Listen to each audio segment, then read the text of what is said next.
Class 5-এর বিজ্ঞান ও পরিবেশ বইয়ের 26 পাতার এই পড়াটি তোমাদের পড়াচ্ছি। কি আছে দেখো, মাটির ওপর চা গাছ, এটা আছে তো। এই নিয়ে আমি আলোচনা করছি। যেগুলো ইম্পর্টেন্ট সেগুলো তোমাদের দাগ দিয়ে দিচ্ছি। দেখো কি আছে।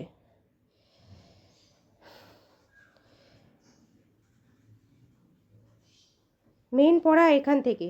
দার্জিলিংয়ের পাহাড়ে মাটি থাকে। হ্যাঁ, তাহলে দার্জিলিংয়ের পাহাড়ে কি থাকে? মাটি থাকে, তার ওপরে চা গাছ হয়। হ্যাঁ, এগুলো মেন পড়া। তারপরে দেখো তাহলে দার্জিলিংয়ের পাহাড়ে মেন জিনিসটা এখান থেকে কি পাওয়া গেল, যে চা গাছটা দার্জিলিংয়ে বিখ্যাত, এটা মেন জিনিস এখানে পাওয়া গেল। ঠিক আছে, দেখো তারপরে কি বলেছে, পাহাড়ে ধান শাকসবজি হয় না জিজ্ঞেস করা হয়েছে। তাহলে হবে যে হ্যাঁ, মে জুন মাসে ঠান্ডা থাকে ওখানে। হ্যাঁ, ওখানে কোন সময় ঠান্ডা থাকে না, ওটা উঁচু জায়গা তো, তাই ওখানে মে জুন মাসেও ঠান্ডা থাকে, সেখানে কফি হয় ভালো।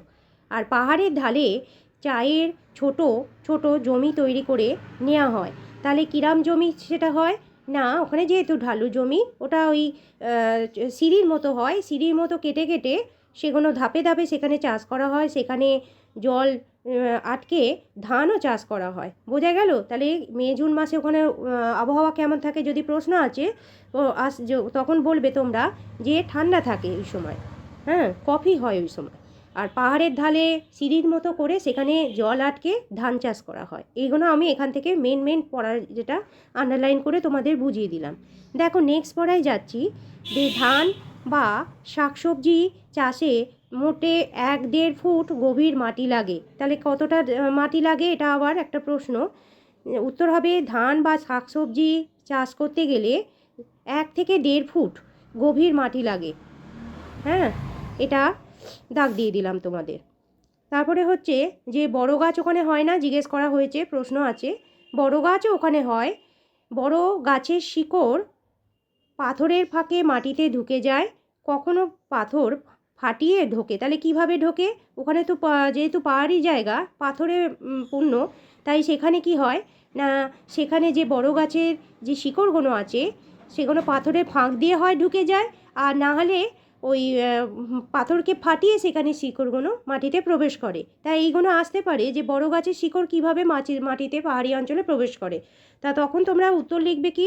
লিখবে যে ফাটিয়ে দেয়, পাথরটাকে ফাটিয়ে সেই ঢোকে শিকড়টা। আর একটা হচ্ছে পাথরের ফাঁক দিয়ে মাটিতে প্রবেশ করে। পাথরের ভিতরে মাটি আসে কোথা থেকে জিজ্ঞেস করা হয়েছে এখানে। দেখো কি হবে, উত্তর কি হবে না, কিভাবে আসে না, ভূমিকম্প, সূর্যের তাপে, প্রবল বৃষ্টিতে ফেটে গুঁড়ো হয়ে যায়। ঠিক আছে, তারপর কি হয় না, দেখো আমি পড়াচ্ছি, দেখো তারপর কি হয় না, অনেক বছর ধরে কিছুর সঙ্গে মিশে মাটি তৈরি হয়। তাহলে কিসে হলো? ভূমিকম্প, সূর্যের তাপ, প্রবল বৃষ্টিতে পাথর কি হয়ে গেল? ভীষণ ইম্পর্টেন্ট এটা, যে পাথরের ভিতরে মাটি কোত্থেকে এলো। পাহাড়ি অঞ্চলে যে ভূমিকম্প হয়, সেই ভূমিকম্প বা প্রচণ্ড বৃষ্টিপাত হয়, তখন কি হয়, পাথরগুলো ফেটে গুঁড়ো হয়ে যায়। এবার সেই গুঁড়ো পাথর অনেক বছর ধরে থাকতে থাকতে কি হয়ে যায়, কিছুর সঙ্গে মিশে মাটি তৈরি হয়। এছাড়াও কারা সাহায্য করে, এটাও একটা প্রশ্ন আসতে পারে।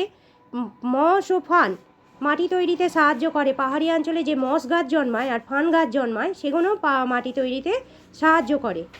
এইভাবে মাটি তৈরি হতে হাজার হাজার বছর সময় লাগে। তাহলে কত বছর সময় লাগে? হাজার হাজার বছর সময় লাগে। সেই মাটির কিছুটা পাথরের ফাটল দিয়ে ভিতরে চলে যায়। ঠিক আছে, এবার এই মাটি পাথরের যে ফাঁক আছে সেখান দিয়ে ভেতরে চলে গেল। আবার কিছুটা বৃষ্টিতে ধুয়ে সমতলে এসে থিতোয়। তবে মনে রাখা দরকার যে পাহাড় সমতল সর্বত্রই খাদ্য তৈরি করার জন্য মাটি চাই।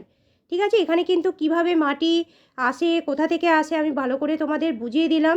তোমরা এগুলো অবশ্যই পড়ে নেবে, ভালো করে ইম্পর্টেন্ট আছে। ঠিক আছে, আর আমার এই চ্যানেলটিকে অবশ্যই লাইক ও সাবস্ক্রাইব করে আমার পাশে থেকো।